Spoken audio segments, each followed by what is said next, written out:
When you're young, you're often asked what you want to be when you grow up. Most little kids choose things like fireman or astronaut. They have no real concept of how difficult it is to be an astronaut or how unfortunately little firemen make as far as salary. Now you find yourself embarking on this new online business journey, and you have a very similar decision to make. What do you want to be when you grow up? Are you looking to travel with your family while making a full-time income? You're in the right place. Welcome to Touring Freedom with your host, Jason Wyatt. Hey, I'm Jason, and I'm here to help you on your journey to your journey. My goal is to help you build a completely mobile income so that you can enjoy a location-independent lifestyle. Today, I want to talk about how to actually make money on the road. If you've listened to the last few episodes, you're probably tired of hearing me talk about the generalities and the kind of woo-woo mindset stuff. So I'm going to really dig in on this one, and it's going to be meaty. You might want to grab a pen. I'm going to run down all the ways that I see as good methods of income generation while on the road. You'll probably already know from having listened to the previous episode that there will be no, quote, get a job section. If that's what you're looking for, you're probably looking in the wrong place. Not only do I not see that as a secure way to go, it doesn't require a podcast about it. So if that's the direction you want to go, head on over to tourfree.me/FJ, and there will be plenty of resources there to help you find gainful remote employment. Now, what I will be discussing is 4 income sources and about 7 different ways of how to implement them. These income sources I'm going to be discussing are products, services, affiliates, and ads. Just keep in mind that these are the actual income sources, and I won't necessarily be discussing how to implement those income sources and put them to work for you. That's going to have to wait to another episode. What I'm discussing here is just the revenue sources themselves and how each one works. Now, I know after listening to my first couple episodes, there's still a couple of people out there who doubted the legitimacy of online business and entrepreneurship. And I get it. You've been exposed to so many scammers pushing get-rich-quick schemes that making a legitimate living online seems a little far-fetched. After all, it's so far and away from what you've been taught most of your life and what most people are used to. We've been taught from a very early age that the daily routine of get up, go to work, go home, go to bed, rinse and repeat was the only way to earn a living. In fact, many people see those who are not stuck in that cycle as lazy, and they're not bashful about vocalizing that accusation. My goal with this episode is to help you better understand what the legitimate income opportunities are, how they work, and ways that you can implement those strategies. Once you understand some of these tactics and ideas, I hope that you might be able to have some ideas on how you can implement them to improve your life. Maybe one of these strategies will speak to you specifically, and you will have a better idea of what you can do to create your own freedom. If any of these topics get too deep for you, don't worry. I will be doing future episodes diving more in depth and in detail into a lot of these strategies, so you don't have to worry about really comprehending everything that I'm discussing in this episode. This episode is really designed to be more of an overview. I don't want you to get overwhelmed with the information here. I'm just going to give you a kind of a bird's eye view of how each business model works without a bunch of clutter that may serve just to muddy the waters for you right now. So let's go ahead and define what those 4 sources of income are before we discuss different ways of implementing them. I'm going to start off with a form of revenue that almost everyone is familiar with: ads. I mean, everyone is at least familiar with the concept.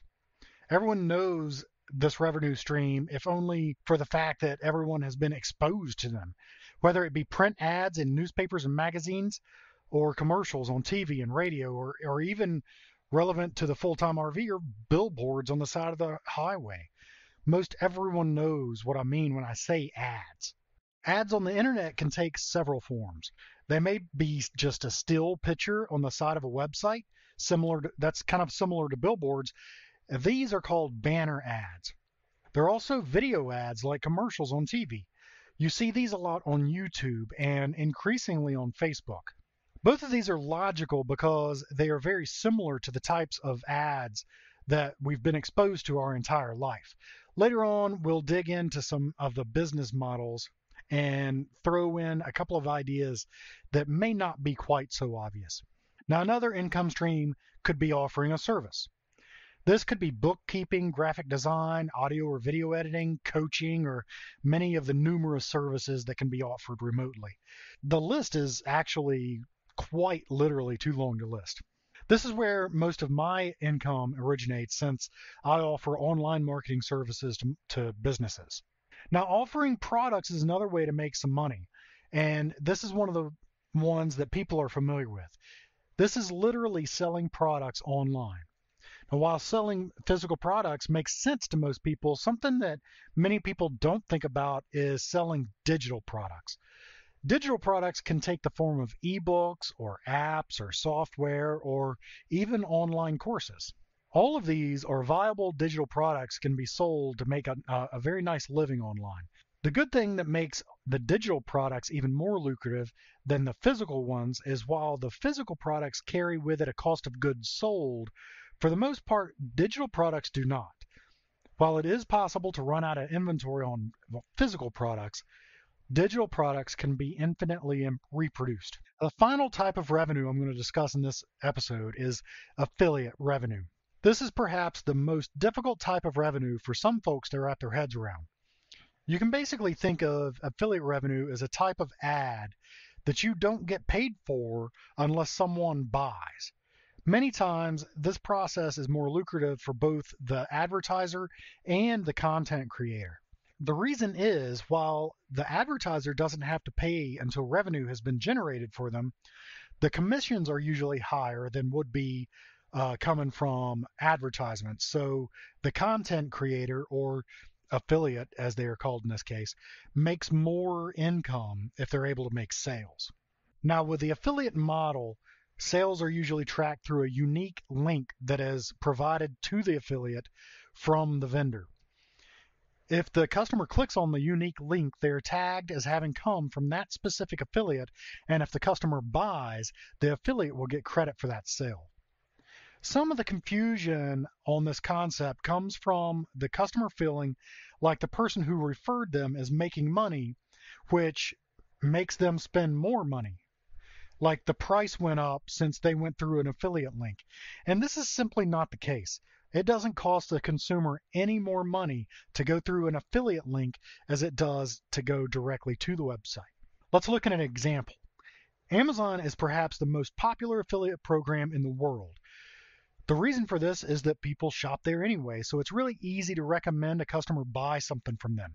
Whether the customer goes to Amazon directly or clicks on the affiliate link, the price Amazon shows is going to be the same. The only difference is that if the customer is tagged as coming from an affiliate, the affiliate will get paid a small percentage of the sale as a reward for referring the customer. The commissions can vary greatly, from 1 to 10% on physical products to 50% or occasionally even more on digital products.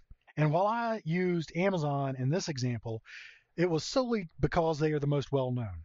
They're definitely not the best program out there. Their commissions were already pretty low historically, but in the last couple of months, they have actually reduced them even further, and I no longer recommend Amazon affiliate program unless nothing else makes sense. It's much easier to find your product from a different supplier as long as your audience would receive the comparable prices and service from that other supplier. Obviously, if the service or price is better at Amazon, you got to keep your community's best interest at heart when you're referring them to buy something. If you don't, you'll lose audience. So as long as your audience is receiving comparable prices and service from that other supplier, it's much better to go and find that product elsewhere other than Amazon. Now let's get to looking at business models that you can use to put these revenue streams to work for you. Now the first model I want to talk about is blogging. I think blogging is one of the least understood online businesses from a newbie point of view. I talk to so many people who think that they can start writing blog articles and posting online and they have a business. Well, I've kind of got bad news for you. Blogging is not a business. That's right, I said it. Blogging in and of itself is not a business. The good news is there are ways of making it one. Blogging is not a business until you combine it with some or even all of the revenue models that I discussed in the last section. Let's go over some examples. One of the first things people tend to gravitate towards when first starting out blogging is ads. They go to an ad network like Google AdSense, which pays them a few cents every time someone clicks on an ad. After they figure out that they need tens of thousands of unique visitors per month to make a decent living from AdSense, they tend to start selling banner ads directly to advertisers. While this does increase their revenue, it doesn't allow your efforts to realize their full potential.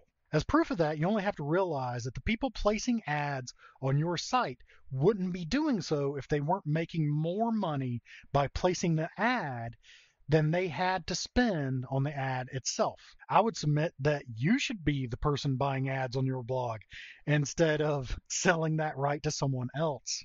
Your blog should advertise your services, your products, or whatever it is that you provide.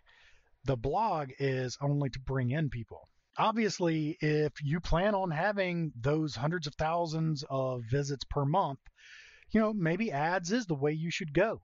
And you can just solely concentrate on your writing. But let's be honest, very few people are able to reach that mark.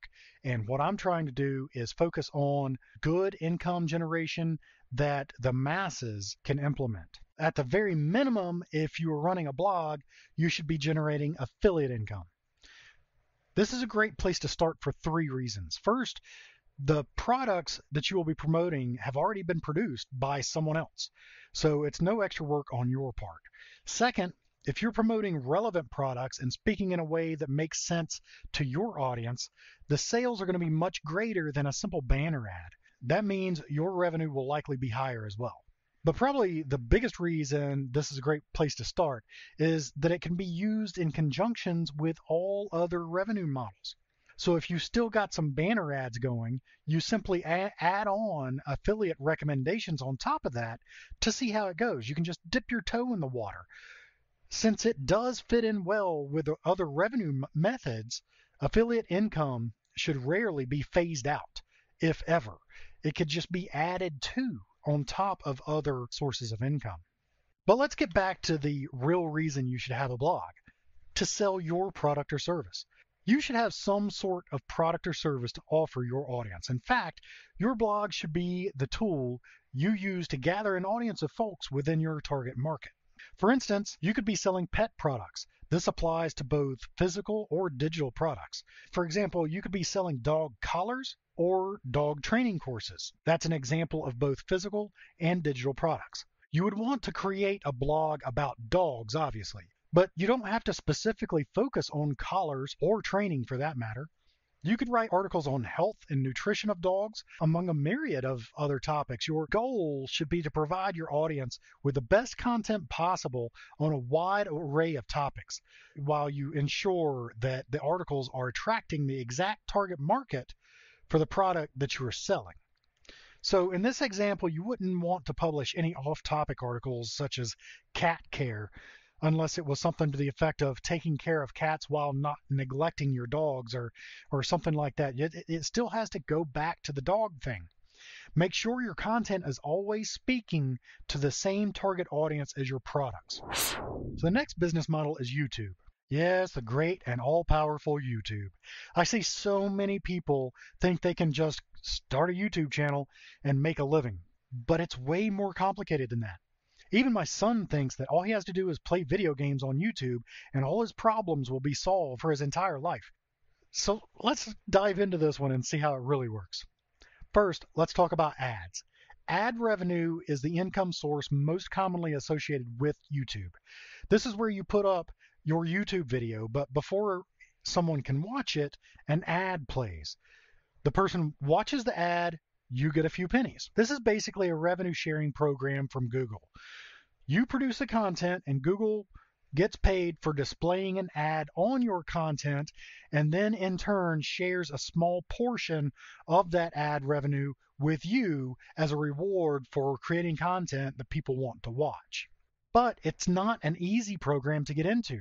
There are several requirements, the most difficult of which for a newbie is that you have to have at least 1,000 subscribers. You could have tens of thousands of people watching your videos, but if you don't have 1,000 subscribers, you're not going to get paid.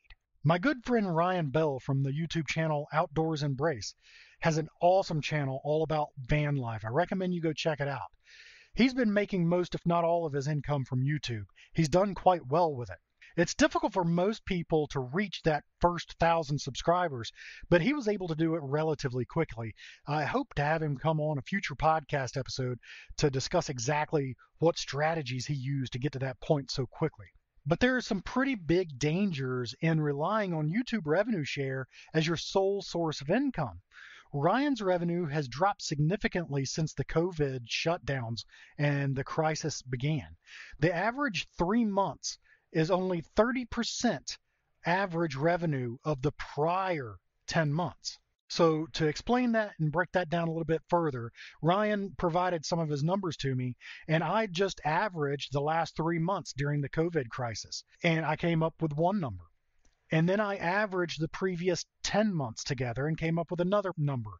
Comparing those two numbers, the average month before COVID and the average month after COVID, his numbers have gone down by 64%. His actual revenue is only 36% of his old revenue. How would you feel about trying to get by on a third of your current pay? Heck, I wouldn't recommend relying on any one source of income that could kick you off the platform at any second, even if you did nothing wrong. There are plenty of people who are getting kicked off platforms like YouTube and Facebook. They're getting kicked off left and right without doing anything wrong, and they're left to fight to get reinstated. I know of one person specifically that runs a tech YouTube channel that got booted off the platform this past February. He fought to get it back for months. YouTube finally contacted him last week to say they investigated and found that he was operating within terms of service and was reinstating his account. This is a man who lost a YouTube channel with 274,000 subscribers for no reason at all, and was completely without that revenue stream for 4 months. And there's nothing he could do about it. I'm not saying that YouTube ad share revenue isn't a good source of income. It most definitely is. It's fairly passive, and most of the time it's pretty steady. My problem is that you don't control it. And I personally don't like allowing any outside party to have control of the majority of my income. Now, there are ways to diversify that ad share revenue, though. Most people know to put affiliate links in the description of their video, but sadly they seem to be mostly stuck using Amazon affiliate links and suffering from a low percentage rate going that direction. Just like blogging, you can use your YouTube channel as a method of gathering an audience to sell products and services to. In fact, if you do this, you may find the products and services to be more profitable than the YouTube ad share. If you hit that point, you may want to think about actually turning off all the ads from your channel completely. The reason being that leaving them on provides your competitors access to the audience that you've worked hard to build. Whatever direction you choose to go with your YouTube channel, always, and I do mean always, have other outlets and a backup plan. First and foremost, you need a website. It could be as simple as a blog with your videos embedded on it. The point is, it's property that you own and a way to communicate with your audience outside of the platform that someone else controls. Secondly, you need an email list. All of your videos should be directing your viewers to your website where hopefully you can get their email address. This will provide you a method of communication to your audience should you get cut off from that primary traffic source. Using these two strategies, the guy with a YouTube channel that I told you about that had 274,000 subscribers and got booted, he was able to create a new channel and quickly grew that channel back up to 96,000 subscribers. While he wasn't able to get all the way back up to where he was before, it did provide him a good safety net and a head start on a rebuild in case he didn't get reinstated. So let's talk about e-commerce. E-commerce is a great revenue stream. As a matter of fact, I've helped many people get out on the road by teaching them e-commerce. And I want to look at a few models within the e-commerce umbrella and discuss the good and the bad of each one. First, let's define what I mean when I say e-commerce. Now, the actual, real definition may be different, but when I talk about e-commerce, I'm talking about selling physical goods. I'm talking about selling those products via eBay, Amazon, Etsy, or even your own website. As many of you know, I've been a big proponent of Amazon FBA for many years. It's actually what helped me leave my job and get out on the road. The great advantage to this method is that you can ship all of your inventory to Amazon and they hold it in their warehouse until it sells. Once it sells, they ship it to the customer for you. Now, there are a couple of drawbacks to this method. First, the fees are steep. Between storage fees, because they don't store it in their warehouse for free, paying commission because it's their customers you're selling to, shipping fees to them, and they charge you more fees when they ship it to their customer. I mean, the list goes on. You're going to be spending more than a third of the sale price on fees in most cases. This can be profitable, but you just have to do more volume to achieve a full-time income. When I started on Amazon back in about 2014, it was relatively easy to find items that I could double my money with, even after all the fees. That's not so much the case anymore. Second, it can be cumbersome to prep shipments to go to Amazon in a small space. Now, it can be done. I know of one of my students who was traveling in a small Class B van, and they were selling on Amazon. They actually sent me pictures of them parked in front of a Lowe's in the parking lot with boxes strewn all around their van. They were processing a shipment right then and there, and it required more space than what they had inside the van, so they just moved outside the van. So, I mean, you can do it if you're determined, but it can be difficult. Most of my Amazon students have either given up the business because of space restrictions, or they decided to go off the road so that they could expand their business. And of course, neither one of those outcomes are really what we're looking for here. Now, the last drawback to selling on Amazon is the fact that you are selling to Amazon customers. These are not your customers and you don't have access to them. That means you can't build a sustainable business of your own. You'll always be reliant on Amazon and susceptible to their rules and possible shutdowns. As we discussed earlier in the YouTube section, I'm not a big fan of allowing one platform that much control over your business. Another form of e-commerce that is more tailored to the mobile lifestyle is drop shipping. Drop shipping is basically when you find a supplier of an item that you can buy for a steep discount and sell for full price. Now, when you sell the item, they agree to ship it for you to the customer in unbranded packaging. And actually, I've found some suppliers that will even brand the packaging for you for an extra fee, so it actually looks like it's coming from you. As I mentioned in the first episode, this is actually how I got started online back in 2008. I found a supplier of self-defense supplies and built a website to sell those. Once I made a sale, I would just log into the back office of my supplier, fill out a form with the customer's address for shipping. And this is a great business model for the full-time traveler. But there are a few things you need to be aware of. First, you're not getting wholesale pricing no matter what they tell you. They can make a lot more money selling those items wholesale in bulk and not having to worry about storing the inventory in their warehouse or shipping the individual item to customers. So it's reasonable that since they are providing these extra services to you that they actually get paid for it. But this will cut into your profit. But you know what? The freedom can be worth it. Also, with drop shipping, you need to ensure that you can accurately keep track of inventory. Now, this isn't easily done, seeing as you don't actually have access to the inventory. The best solution here is to have a software on your website that integrates directly with your supplier so that when they run out of inventory, it's automatically removed from your website. Only a few suppliers offer any kind of system like this. When I was doing it, that kind of technology wasn't even heard of. It sucked. Now, one relatively new form of drop shipping has emerged over the past few years. It's called print on demand, or POD for short. This type of drop shipping is great for creative types. You can design t-shirts and coffee mugs and a variety of other types of merchandise with your own custom artwork. You can make the design, and it's printed and shipped only when the customer buys it. So they can have a stack of blank t-shirts, you know, in mass, and they don't have to use them until they're bought. They print it right there. I mean, it's a really good system. And if you're the artsy kind of type person, it's a great model. Not only is it easier to create your own brand that might attract its own following, but you also don't have to worry as much about those inventory levels as you do with other drop shippers. And some POD suppliers have been known to run out of product, but it is very rare occurrence. Now there's also eBay and Etsy. Now these are great venues to sell your wares, but for obvious reasons, you're going to be restricted to small items because you'll have to hold your own inventory.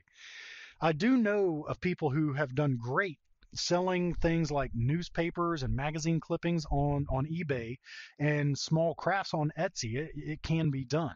The good news is that it's a lot easier to get access to your customers' info on these platforms, so you can easily grow your list of customers and get them to your own website so you can save money on commissions and fees. Now, I hear a lot of people talking about traveling around making money from vending at craft shows. Let me tell you, it's tough. I know, we do it. It's the main source of income for my wife's business. Maybe one day I'll have her come on here and talk about how and why she loves it so much, because I really don't. I know she likes the people in the community that surround craft shows, and I like that part too. But there are a lot of other things I don't like. Number one, storing inventory and equipment. For years we've been stuck in a toy hauler because we need the space for inventory. Tents, tables, other assorted equipment. I mean, the list goes on. I think we finally found a bunkhouse that we might be able to make work, but we're having to give up other things that are important to us in the name of storage, such as an onboard generator, because where the generator is supposed to go, we're going to have to use for storage for the booth. You are also at the mercy of show promoters. If they don't do their job, the crowd doesn't show up, and there's nothing you can do about it. To make matters worse, right now, during this pandemic going on, there are no shows at all, which brings the show revenue to a nice round figure of 0. Now, the best thing about shows is that the customers you're able to obtain are yours. It's easy to talk them into giving their email address in exchange for a coupon or an extra little trinket. Once they're on your email list, you can get them on your website to buy from you later without having to go to a show. Now, the final models I wanted to talk to you about kind of go hand in hand, so I'm going to lump them together in this section. They're freelancing and virtual assistant. With freelancing, you do work for others, but you aren't tied down to a particular employer. Someone might contact you to do a job that would only take you a few hours to do, and after that, you could move on to a project for another client. The main difference between these two is kind of relative. A freelancer could have hundreds of clients that they did occasional work for, while a virtual assistant is more committed to their client. VAs, as they're called, will either commit a certain number of hours to a specific client each week, or commit to doing a certain task on an ongoing basis. For that reason, a VA may only have 5 clients, or they may even commit all their time to one client full time.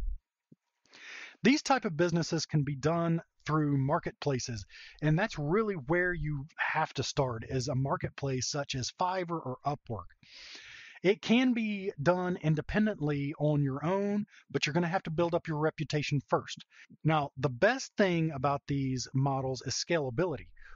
Once you get enough work, you can actually start outsourcing some of it. Doing this, you could end up growing into your own agency where you no longer have to do any of the actual work, but you act more as a project manager overseeing your workers. Both of these are great models, with the main drawbacks being that they are very hands-on to get started. You'll have to start off on one of those marketplaces that charge significant commission, and you'll have to work there until you build up a good enough reputation to go out on your own. Even though I don't believe in truly passive income, I do believe in making your income as passive as possible. And these two business models won't be anything resembling passive income until you grow large enough to operate more like an agency and have workers doing your work for you. It's a long journey from one point to the other, but once you do finally get there, it's well worth it. Now, in this episode, I've tried to give you a good overview of several income generation ideas and my viewpoint on each. I hope it's obvious by now that I don't believe in any of these models by themselves. They should all be used in conjunction with some of the others. If you're freelancing, you should be blogging to grow your target audience and improve your reputation within the community.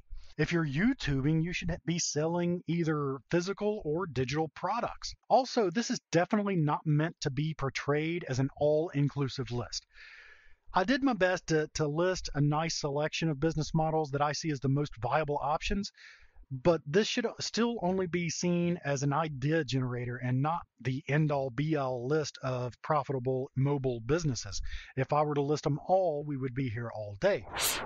Now, another thing you probably noticed by now is that to run any of these online businesses, you're going to need a website. And I realize this can be one of the most intimidating things that is a roadblock for most people who are starting online businesses. That's why I created a free course where I show you over the shoulder how to build a website from scratch. It goes through everything you need to know. Even if you're not a technical person, by the end of this course, you'll be able to make your own website. To sign up for that course completely free, you can go to torfree.me/website. And you can find it there. I hope to see you there.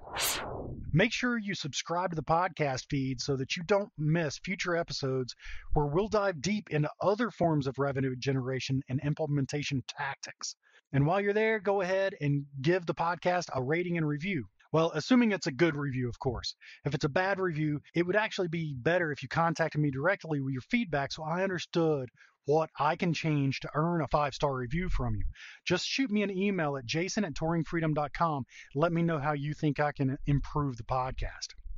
And if you like the podcast, tell a friend. If you don't like the podcast, tell an enemy. Online business makes for great campfire conversation, so just bring it up. I'm Jason Wyatt, and I'll see you on the road. Thanks so much for listening to Touring Freedom with your host, Jason Wyatt. For more great content and to stay up to date, visit touringfreedom.com, on Twitter @TourFreeRV, and on Instagram @TouringFreedom, and Facebook.com/TouringFreedom. We'll catch you next time on Touring Freedom.